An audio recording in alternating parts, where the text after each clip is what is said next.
I'm not going to touch this thing. I'm not used to these things getting in my face. Okay, let me describe the background of Black Men Speak.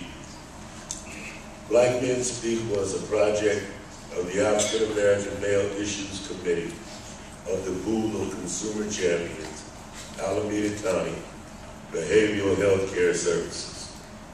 The African American Male Issues Committee began meeting in March of 2009. We enlisted facilitators to help us develop our mission, the project we wanted to do, and then to plan the project. That project is Black Men Speak, a speakers bureau of Black men who have experienced stigma and discrimination as Black men and people with substance abuse and mental health issues. Black Men Speak now operates under Peers, a consumer-run organization in Alameda County. Peers runs the Stigma and Discrimination Reduction Campaign in Alameda County. Black Men Speak joined Peers to tell our story of Black men with mental health and substance abuse problems faced with stigma and discrimination.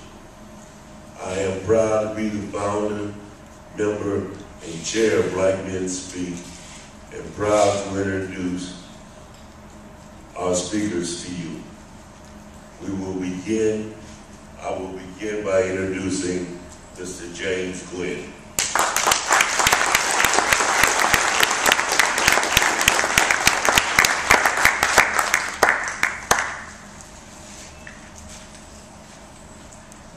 Good morning, everybody. Can everybody hear me? All right.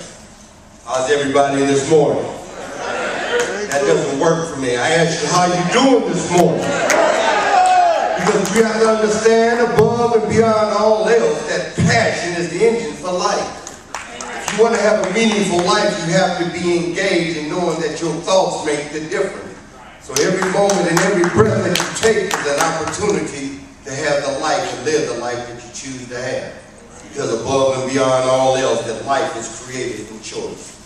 My name is James Glenn. I'm a proud member of Black Men Speaks. I'm also a case manager and clinician at Versatile Health for 13 years. And what I'm choosing today is to speak to you about my life journey, my story. The name of my speech is called Tragedy, Transition, and Transformation. One would probably begin to ask the question, why would you choose to define your life through the terms of tragedy? Why would you use tragedy as a center point and a focus of your life being? What I know to be my truth is that oftentimes through the moments of despair, tragedy, depression, and anguish, these are only opportunities. They're not death sentences, they're life sentences. So through our life experience, it allows us to begin to understand who we are, where we are, and where we choose to go. Because we have to always remember, above all else, that life is created by choice. I'm going to begin this story, this narrative, back when I was a child. And the story goes something like this. As an early child, my father was a merchant seaman. And he would travel the world, and a part of the socialization process is my father would come home and I would drink with my father. I used to drink that Johnny Walker Red at 5 and 6 and 7 years old. And it was a part of a socialization, it was a part of bonding. My mother didn't really approve of it, but it was a way of me reconnecting with my father, because my father would be gone for 30 to 45 days. So what I didn't realize, that this set in motion a whole process of addiction and self-destructive behavior that led to the tragedy. Later on, as I went to junior high school, I began to smoke marijuana and sell marijuana. But there was a transformation that happened in the junior high when I started smoking marijuana. I started smoking marijuana to be in a position to be socially adequate. And I realized that there would be these moments of despair and anguish, and I thought that that was normal, and I didn't know what these feelings was. So I used marijuana to do what one would possibly call self-medicate.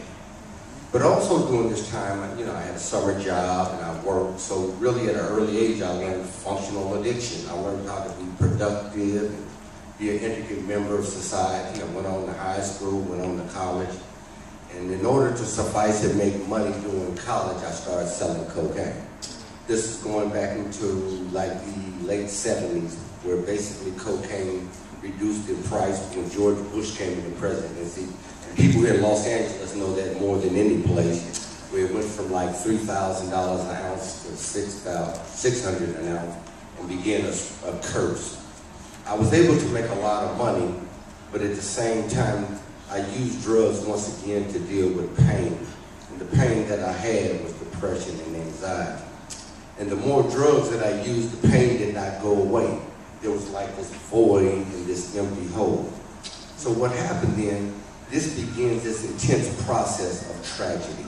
And tragedy is a calamity, destructive path that engulfed my life in a profound and meaningful way. I had millions and millions of dollars, and all of a sudden I had nothing, so I had to move back to my mother's house. And one of the first things when I moved back to my mother's house, my mother said, "Can you brush your teeth? Do I have to teach you how to wash your face?" Because I had lost contact. And that's what the spiritual practice has taught me of reunification, is to understand my power. Transition begins to happen at a point in your life when you realize what you're doing is no longer working. That it's an opportunity to do something else. So as I went through, I then chose to stay away from substances. I started going to NA meetings. I started taking spiritual classes. And I did an in-depth inventory of my life and where I'm at, where I'm going, and what I want to do. And during this process, it was facilitated by openness, honesty, integrity, and a willingness to do something. The thing is realizing your life experience when something is not working. So the whole thing that I began to realize at this point that I got a diagnosis, and the diagnosis was one of anxiety and depression. So what I did is develop a plan of recovery and transformation. So transformation to me is a process that is an engagement of being in the position of getting the desired results that you want. Because what life is when you really boil down life boils down to one really guiding spiritual principle, and that is of choice. That we can always choose, and we can always choose again. So as I went down this path of renewal and transformation, there was a brother named Joe Black who told me about the Voice Program, which is a peer-run advocacy, peer advocate, case management, peer counselor program. I went through this program about 14 years ago. And at the end of that program, 14 years ago, I got a job at Berkeley Mental Health as a clinician. I've been actively working in Berkeley Mental Health for 14 years.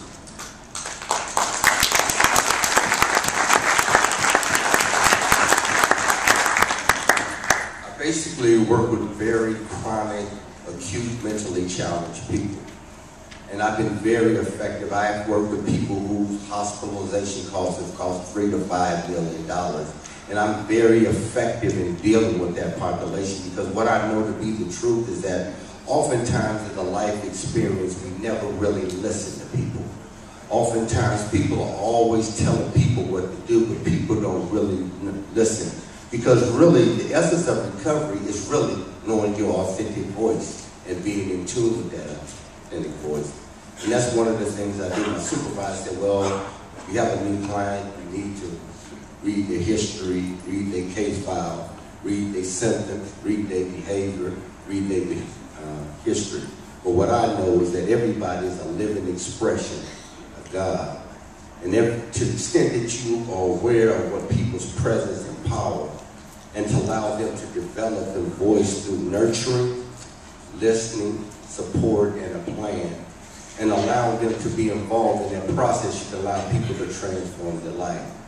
So in my conclusion, what I would like to leave you with is that our thinking creates our reality. And to know that we all are a living expression of creation, and that we all are a healing presence to the extent that we're aware of that, and we can make the necessary change if we choose to.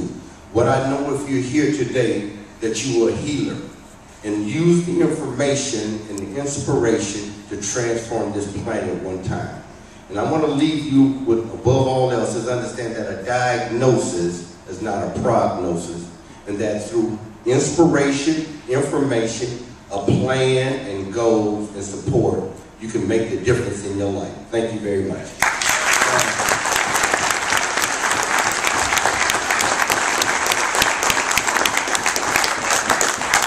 First of all, I'd like to let you guys know that we have some evaluation on the tables. Okay, I know you've probably seen them have the little black men speech roll over. If you could evaluate the speakers as you go along, if you choose to feel that you'd like to, that would be helpful for us. Our next speaker is Kenneth Davis. You don't have to have those much music. We'll make some more copies because we ran a little short. We're a long way from home.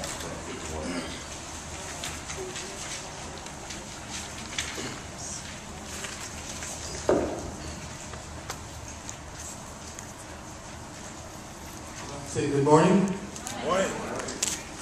First of all, I'd like to thank God for allowing me to Black Man Speak.